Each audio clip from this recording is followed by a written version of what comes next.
So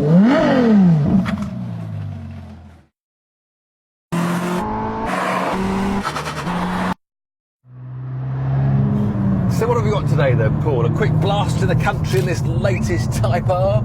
Well, it's making a lot of headlines. It's getting lap records everywhere for a front-wheel drive We've talked car. about that before. It's just a lovely high-performance front-wheel drive machine. Well, this is now the 4th generation of Honda Civic Type R. Actually, Tiff, it's not. It's the 6th generation of Honda Civic Type R. 6th? I tell you what, Tiff, let me take you back to where it all began.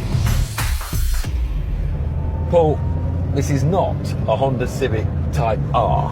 But this, Tiff, is where it all began. This car, 1972, the first ever Honda Civic Mark 1. It's rather nice, though, It's isn't it? amazing. This is a big smile on my face for sure. Look, you've got a choke, you've got vinyl reclining seats. Choke, by the way, I bet people don't even know what that is. Push-button radio stations, little clock at the corner. Big ashtray as well. That was very essential in the 70s. So when then was the first Type R? Well, the first Type R actually was with the NSX. So that came out in 1991. What an awesome car that was. Okay, so when was the first Honda Civic Type R? Now you're talking, because that's what today's all about. Here we are, Tiff. Every generation of Honda Civic Type R ever made.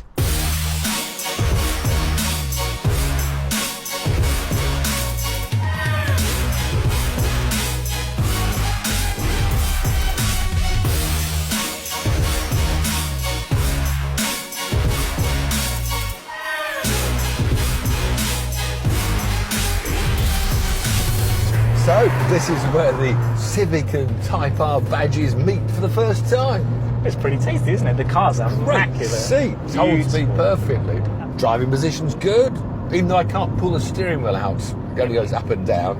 That's okay. Styling, it's quite simple but attractive, isn't it? I love the white wheels and the little wing on the back. Yeah, all completely standard as well. And this car is a 2000 car, but they originally started the car in 1997. It feels quite current, don't you think? The air conditioning works like a dream. The car is immaculate. These seats are like brand new and they're so comfortable. Let's remember we got VTEC. So we got down to second gear, what, 4? Go easy on those revs. Accelerate, stay in. Oh, there we go. Did you hear that? No, I'm going to do that again. I'm going to do that again. Listen. Wow, isn't that funny? It's like all of a sudden. Don't forget, when this car was built, 185 horsepower from only 1.6 litre naturally aspirated engine. It's incredible, really. Tiff, one thing you haven't mentioned yet, that you always mention, is the steering wheel. Are you happy with that one? Because it's actually a Momo wheel. But look, it's a round steering wheel. It's got no buttons on it at all. It's got nice little grips with a thumb. It's exactly how steering wheels should be. For steering. You see all this advancement in car design. You go right back, 20 years almost to this. But it's a fun car to drive. Now, Paul, this to me was the first Honda Civic Type R. Must have been my first fifth gear item. It came out in 2001, just as the old Top Gear was finishing. And, we've moved on 4 years, but this is it for me. Well, it is the first one, really. Well, certainly the first one to be built in the UK at Swindon. Yeah, so that's the difference, isn't it? And you can see that European influence. I mean, look at the interior. It's only 4 years moved on, but wow, look at this big centre console, these snazzy dials. And of course, like a racing car. This is why we love that. I mean, in a racing car, it's on the right, but that is the sort of distance from steering wheel to gear lever. In a racing car, this was beautiful little gearbox. People said it was a bit like a minivan, but that's rubbish. It's perfectly placed. It's still very understated and stylish, which I actually like. Whereas we've seen the modern one, the latest one, how glary it is, and this is so simple. All these hot hatches that we test drive these days are 300 horsepower, all-wheel drive. This was the equivalent of that, but 17 years ago. Where's the VTEC coming on? Back off a bit, back off a bit. There we go, 6,000 revs. Whoa! But of course it also grew to 2 litres, but only gained another 15 horsepower, 200 horsepower. But again, 6 gears, so quite a bit of change. And the great thing about this was the handling. We can't do it on public roads, but it's actually got the most amazing lift-off oversteer, so you can transition into a corner, you can feel the back moving out. But even just at these little speeds around these country lanes, It's beautiful. It's as smooth as silk. The whole car is just, it's incredible to think that this came out in 2001. I know. In fact, I think I even said that in the wet it's almost got too much lift-off oversteer for road use. So 5 years later, we've got the second car built in the UK, and boy, they've jazzed it up a bit.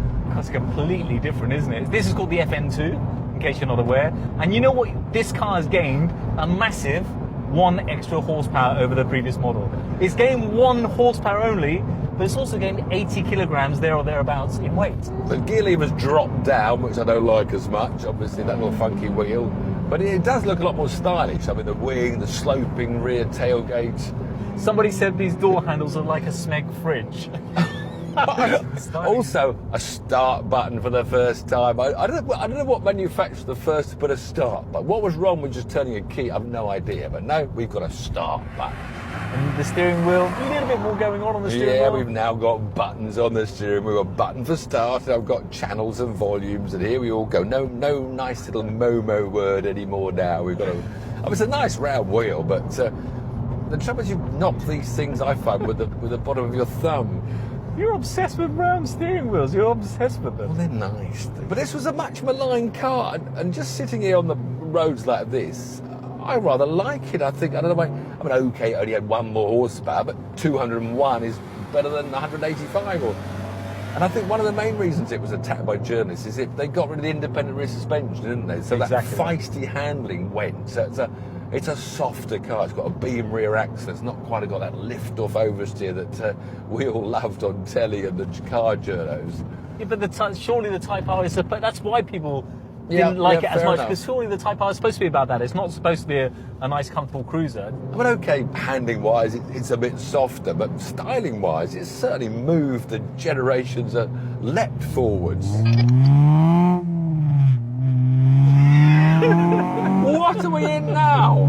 Tiff, meanwhile, whilst you're hootering around the English roads, I'm in Japan in this. Sorry, what did you say? It's not that noisy, it's very comfortable. So now you're getting me confused, because you said this is a model that was built in Japan the same time as they were building the last model we drove in the UK. Exactly right. So, but all these models are SNs and FNs and PKs and... Hold on a minute, I've got to get back to where we were. It's too complicated.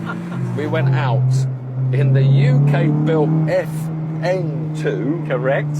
And that's a 3-door hatch, as in the tradition of Civics. Whereas somehow in Japan they were going 4-door saloon with this FD2. Exactly right. It's fun, isn't it?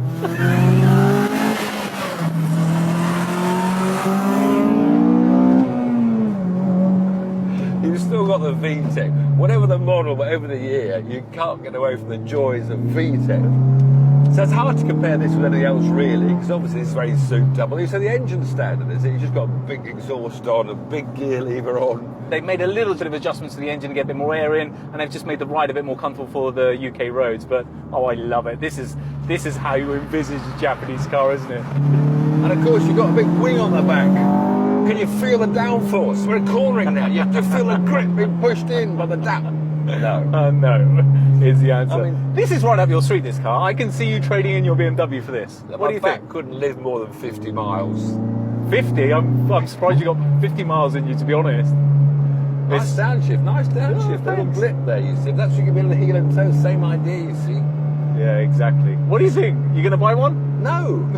Why not? What's all this velour-y stuff? I don't like that either. Do you think that was standard, or has he added that? I think that might be a nice additional extra from the owner. I think this is a very personalised car, which is loved by its owner. The owner loves it. Look at this big mirror. You know? Oh, I love it. I love everything about this. It's just, for me, this is crying JDM. You like that little downshift? That was a little bit of hill. That was nice. There we go. Look at that. I think you're enjoying this a bit too much. So after the FN2s and the FD2s, we had this 4-year gap in Civic Type Rs until this arrived, which is the FK2. Exactly, I knew that. The FK2. When this car first came out and I saw the pictures, if you remember, the launch spec was white, black and red, a little bit like the Zonda Cinque. Oh, I loved it. A little bit like what, Paul? Pagani's on the Cinque. So you're comparing a Honda Civic with a Pagani. You know, the looks are very similar in terms of this, in terms of the body colour. Obviously, I don't nothing know why I else. work with you. I don't know where you get these things. The sad thing is, I mean, I know it's got, what, 110 more horsepower? What is it, 310 horsepower? But you lost the great VTEC thing. I mean, it's still in there. Still there. But it all works now. Low revs it comes in to keep the boost up. But then once the boost's up, it actually goes back to a normal cam profile. So it's not quite the same. And 4 doors. So it's the first 4-door to be built in the UK of Type R's. Exactly, in the UK. So it's almost followed the lead of the Japanese FD. They're very Two. good. Very Or is good. it- Yes. Do you have any idea what these letters mean? We've got from FNs to FQs to absolutely God knows no what. idea whatsoever what they mean. Oh, I've got gear changes. I've got white, yellow lights, red lights. Everything's flashing. It's all Doesn't hang about, going. does it? Doesn't hang about, this thing. Oh, this is bonkers. This is fun, isn't it? But this is still front-wheel drive with like 310 horsepower. You know, and everybody else is sort of, thought you'd never have a front-wheel drive with more than 200 horsepower. I always love free-revving, naturally aspirated engines, but there is that smile of turbo boost. But it's a different sort of thing. When it comes in. I still prefer the good old-fashioned VTEC chiming in at high revs. But at least I quite like the styling's evolved. I mean, it's still got that same sort of family bonnet. I like the sloping front bonnet. But now, of course, we've got a big Carlos Fandango wing on the back. But it's not overly over the top. But it works. The whole thing works. It shouldn't work. I agree. The styling on this car shouldn't work, but it really does. So now we're back where we started. Well, Tiff, we are, and I'm going to top trump your FK2 with my FK8 and an extra 10 horsepower. 10. Well, that's not much for, 5 years of development. Was this the FK watch? FK8. And what was the The previous latest one? and greatest. FK2 was the previous So what one. was the FK3 and 4 and 5 and 6 and 7? So I don't know where somebody. Weirdest numbering system I've ever Somebody, come across. please tell us why they're doing this. So I'm just checking back now through our 6 generations, when I only thought there were 4. 6 generations. We've now gone from 185 to 320 horsepower. So that's 135 horsepower increase. Good maths. 5 speeds to 6 speeds. But look at the weight. We've gone from 1090 kilograms to 1430. This is Wow. nearly 1.5 tons. It was a completely different car now, I'll isn't tell you it? what, 1.5 tons. It's all that bloody bodywork they've added on. There's a lot. Flipping hell. There's a lot of extra styling on this car, particularly more than the others by a country mile. In fact, even more than that, the Japanese one, the FD2. But isn't it nice to have that classic silver knurled gear lever? The one thing that stayed the same, apart from the Mugen one where you've gone crazy The big gear black. lever is Yeah, fantastic. that is I a love it. classic, isn't it? Absolutely love it.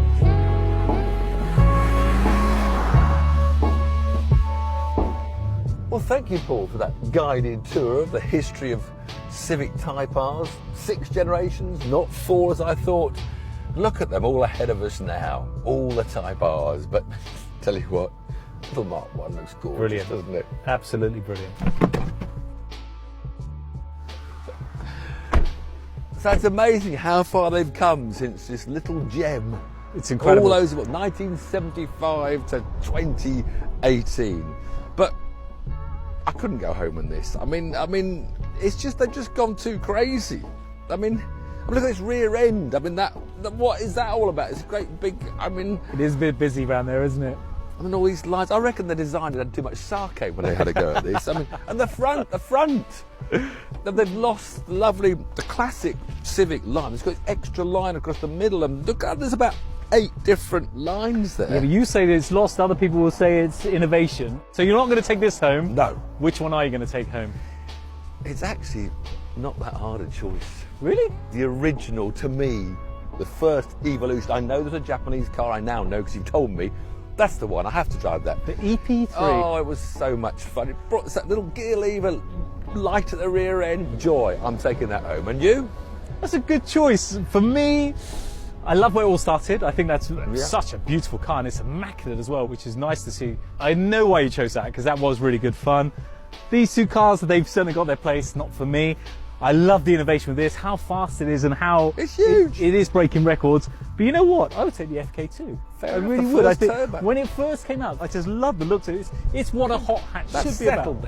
then. Okay, settled. But Tiff, before you go, we're on YouTube now, and one thing YouTube people like to see is a drag race. Oh, no, not again. We all know what a 0 to 62s are. We don't need it. All right, if we're going to have a drag race, I choose which cars we drive. No problem. This'll teach him.